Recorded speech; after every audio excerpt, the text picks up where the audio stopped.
آئیے آج ہم آپ کو ایک ایسے جنگل کی کہانی سناتے ہیں جہاں پر ٹونو چڑیا اور مونو چڑیا رہتے تھے۔ وہ دونوں پڑوسی تھے آپس میں اور دونوں کی بالکل اچھی نہیں لگتی تھی۔ ٹونو چڑیا جو تھی وہ بہت زیادہ محنتی تھی، وہ نے گھر اپنا خود بنایا تھا اور وہ بہت زیادہ محنتی تھی، اور وہ اپنے پڑوسی مونو چڑیا کو بھی سمجھاتی تھی کہ تم محنت مزدوری کیا کرو، تم گھر پہ نہ بیٹھا کرو اور تم اپنا مکان بناؤ۔ تم باپ دادا کے مکان میں رہتی جو کہ بہت زیادہ پرانا اور بسیدہ ہو چکا ہے۔ اسی طرح ٹائم گزرتا اور ساون کا مہینہ شروع ہو گیا۔ ٹونو چڑیا مونو چڑیا کے پاس جاتی اور اس کو بولتی، ارے بہن میں تمہیں ایک بات بتانے آئی ہوں، تم بہت زیادہ سست ہو چکی ہو، تمہیں اپنا مکان بنانے کی بہت ضرورت ہے، ابھی تو بہت زیادہ بارشیں ہوں گی، تم کیا کرو گی؟ تمہارا مکان تو گر جائے گا۔ اگر تمہارا مکان گر گیا اور تمہیں نقصان کوئی ہوا تو مجھے بہت زیادہ دکھ ہوگا، تم پریشان نہ ہو۔ اور مونو چڑیا میں تمہارے ساتھ تمہاری مدد کروں گی، تم بس مکان بنانے کی تیاری کرو، میں تمہارے ساتھ جانی مالی دونوں مدد کروں گی، تم مجھے اپنا دشمن نہ سمجھا کرو، میں تمہاری بھلائی کی بات کر رہی ہوں، تم اپنا مکان تعمیر کر لو۔ اور اگر کچھ اس طرح کا موسم ہوا تمہارا مکان گر گیا تو تم کیا کرو گی؟ تمہارے ہاں ہے بھی کوئی نہیں، تم میری بات مان لو، تم اپنا مکان بنا لو۔ مونو چڑیا اس کو بتاتی ہے، ارے مونو تمہارے سامنے میں ہوں، میرا بھی گھر تمہارے جیسا تھا اور بہت ہی زیادہ بسیدہ تھا، لیکن میں نے پھر محنت مزدوری کی، میں نے دن رات ایک کر کے اپنا مکان بنایا، کیونکہ مشکل وقت میں مجھے کسی کے آگے ہاتھ نہ پھیلانا پڑے۔ میں نے اپنا مکان بنا لیا، اب مجھے کسی قسم کا کوئی ڈر نہیں ہے، اب جتنی مرضی بارش ہو میرے مکان کو کوئی نقصان نہیں ہوگا، اور تمہارا مکان تو بہت زیادہ بسیدہ ہے، اس لیے میں تمہیں کہنے آئی ہوں کہ تم اپنا مکان تعمیر کر لو، ابھی کچھ دنوں میں شدید بارشیں شروع ہو جائیں گی اور ان میں پتہ نہیں تمہارا کیا حال ہوگا۔ مونو چڑیا غصے سے بولتی، ارے تمہیں کوئی ضرورت نہیں ہے میری فکر کرنے کی، اگر گر گیا مکان تو میں تمہارے پاس نہیں آؤں گی، گر گیا تو کیا ہوا، میرا مکان گرے گا، تمہیں کیا مسئلہ ہے؟ تمہیں مجھے کوئی نصیحت کرنے کی کوئی ضرورت نہیں، تم جاؤ اپنا کام کرو، میں نے اپنا نظام کیا ہو، بارشیں ہوگی تو میں کوئی نہ کوئی نظام کر لوں گی۔ یہ سن کر ٹونی چڑیا بڑا پریشان ہوتی ہے اور وہ وہاں سے جانے لگتی ہے، اور مونو چڑیا کہتی، بڑے آئے میرے نصیحتیں کرنے والے، آپ نے کام کریں، مجھے کوئی ضرورت نہیں کسی کی نصیحت کی۔ اسی طرح کچھ ٹائم گزرنے کے بعد جنگل میں شدید بارشیں ہونا شروع ہو جاتے ہیں اور مونو چڑیا کا گھر بھی گر جاتا ہے اور وہ بڑا پریشان ہوتی ہے، ارے میں اب کیا کروں، میرا تو گھر بھی گر گیا ہے اور بارشیں بھی اتنی تیز ہیں اور میرا یہاں ہے بھی کوئی نہیں جو میری مدد کرے۔ پھر اس کے ذہن میں خیال آتا ہے، اس کا دوست کالو کوا بھی ہوتا ہے، وہ فوراً اس کے گھر کی طرف روانہ ہو جاتی ہے تاکہ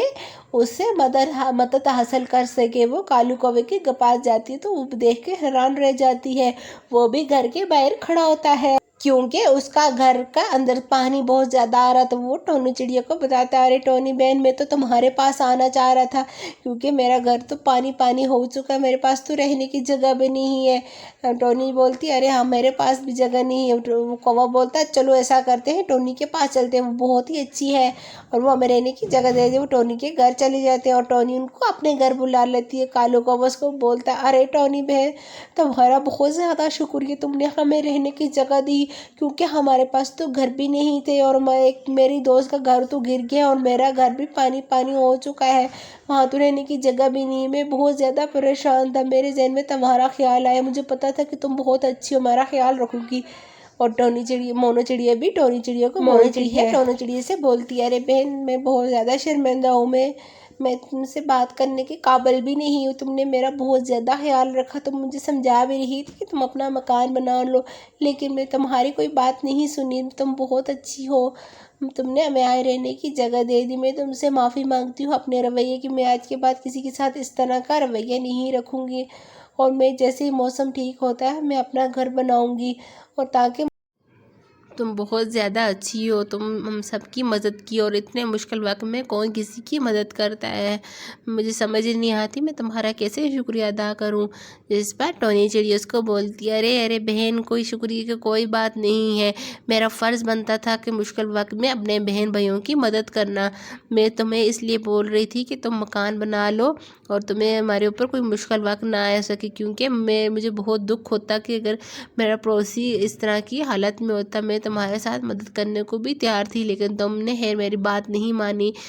کوئی نہیں ہے، تم یہاں جتنی مرضی دن رہنا چاہو تم رہ سکتی ہو، تمہیں یہاں سے کوئی نہیں نکالے گا، بلکہ تم یہاں رہ کر اپنا مکان بنا سکتی ہو، اور میں بھی یہاں اکیلی ہوں، تو ہم دونوں مل کر رہیں گے اور مل کر آپ کا مکان بنائیں گے۔ تمہیں پریشان ہونے کی کوئی ضرورت نہیں ہے، جب تک میں ہوں تمہیں کوئی پریشان ہونے کی ضرورت نہیں ہے، تم یہاں آرام سے رہ سکتی ہو۔ اچھا ٹھیک ہے، تم دونوں آرام سے رہو اور آرام کرو، بہت زیادہ تھک چکے ہوگے اور اتنی بارش میں بھیگ کے بھی سردی لگی ہوگی، آپ لوگ آرام سے بیٹھو، میں آپ کے لیے دانا پانی لے کے آ رہی ہوں، کسی قسم کی چیز کی ضرورت ہو تو مجھے بتا لینا، کسی چیز کی ضرورت ہو تو مجھے بتانا، اور فکر کرنے کی ضرورت نہیں، میں جا رہی ہوں دانا پانی لینے، ٹھیک ہے، اور دروازہ بند کر لینا۔ وہ چلی جاتی ہے۔ اس کے بعد کالو کووا بہت ہی چلاک ہوتا ہے، وہ مونو چڑیا سے بولتا ہے، ارے مونو چڑیا، یہ تو بہت ہی سادہ سمپل ہے چڑیا ہے، کیوں نہ ہم اس کے گھر پہ قبضہ کر لیتے ہیں اور ہمیں گھر بنانے کی ضرورت نہیں پڑے گی، اور ہمیں بنا بنایا گھر مل جائے گا اور ہم آرام سے یہاں رہ لیں گے، اور اتنی زیادہ مشکل کون کرے گا گھر بنانے کی، اور تم بھی نہیں بنا سکتی اور میں بھی نہیں بنا سکتا۔ ایسا کرتے ہیں، ہم ٹونو چڑیا کو یہاں سے نکال لیتے ہیں، جب وہ گھر واپس آئے گی تو ہم دروازہ نہیں کھولیں گے، ہم اس کو بتائیں گے کہ ہم آپ کو نہیں جانتے، اور اسی طرح وہ یہ گھر چھوڑ کر چلی جائے گی۔ اور کالو کوے کے جانے کے بعد مونو چڑیا بھی سوچتی ہے، ارے یہ کالو کووا تو صحیح کہہ رہا ہے، اور کون اتنا زیادہ کام کرے گا اور کون اتنی زیادہ محنت کرے گا، یہ تو بنا بنایا گھر ہمیں مل رہا ہے، ہمیں کیا ضرورت ہے محنت کرنے کی۔ مونو چڑیا آتی ہے اور وہ دروازہ نہیں کھولتے، وہ چلی جاتی ہے، وہ جا کے کالو کوے کو بتاتی ہے، جو کہ پولیس میں ہوتا ہے۔ ٹونی چڑیا اس کو بتاتی ہے، ارے میری مدد کرو، مونو اور کالو کوے نے میرے گھر پہ قبضہ کر لیا ہے، میں نے ان کی مدد کی تھی، الٹا انہوں نے مجھے اپنے گھر سے نکال دیا ہے، آپ میری مدد کریں، میں نے بہت محنت سے یہ گھر بنایا تھا، آپ میری مدد کریں۔ جس پر کالو کووا اس کو بولتا ہے، ارے بہن، پریشان ہونے کی کوئی ضرورت نہیں ہے، میں تمہاری مدد کروں گا، میرے پاس ایک زبردست آئیڈیا ہے، جو کہ 1 منٹ میں وہ آپ کے گھر سے نکل جائیں گے۔ میں ان کو بولوں گا کہ یہ بینک سے لون لے کے گھر بنایا ہے، اور اس گھر کا مالک کون ہے وہ لون ادا کرے، ورنہ گھر میرے حوالے کرے۔ یہ سنتے ہی وہ دونوں وہاں سے چلے جائیں گے۔ جس پر ٹونی چڑیا بولتی، ارے بھائی، آپ نے تو زبردست آئیڈیا نکالا ہے، ٹھیک ہے آپ جائیں۔ یہ کہہ کر وہ وہاں سے چلا جاتا ہے اور وہ وہاں جا کے پوچھتا ہے، ارے اس گھر کا مالک کون ہے؟ مونو چڑیا بڑی خوبصورتی سے جواب، ارے میں ہوں اس گھر کی مالک، جی بولیے۔ جس پر اس کو بولتا، ارے بہن، یہ گھر اب گروی رکھوانا پڑے گا آپ کو، کیونکہ آپ نے گھر کا لون لیا تھا جو ابھی ادا نہیں کیا، اور میں اب آپ کو گرفتار کرنے آیا ہوں اور تمہیں جیل جانا پڑے گا، کیونکہ تم نے 4 سال ہو گئے تم نے لون نہیں ادا کیا، اور یہ گھر بھی میں بیچ دوں گی کہہ کر وہ وہاں سے بھاگ جاتی ہے۔ اور وہ کالو کوے کو دیکھتی تو وہ بھی وہاں پہ نہیں ہوتا، وہ دونوں بھاگ جاتے ہیں اور کالو کووا بھی نکل جاتا ہے وہاں سے۔ انسپیکٹر واپس آ جاتا ہے اور وہ بڑا خوش ہوتا ہے کہ اس کا منصوبہ کامیاب ہو گیا، اور وہ ان دونوں کو گھر سے نکال دیتا ہے۔ وہ دونوں گھر تو کیا، پورا جنگل چھوڑ کے وہاں سے چلے جاتے ہیں۔ امید ہے آپ کو ہماری کہانی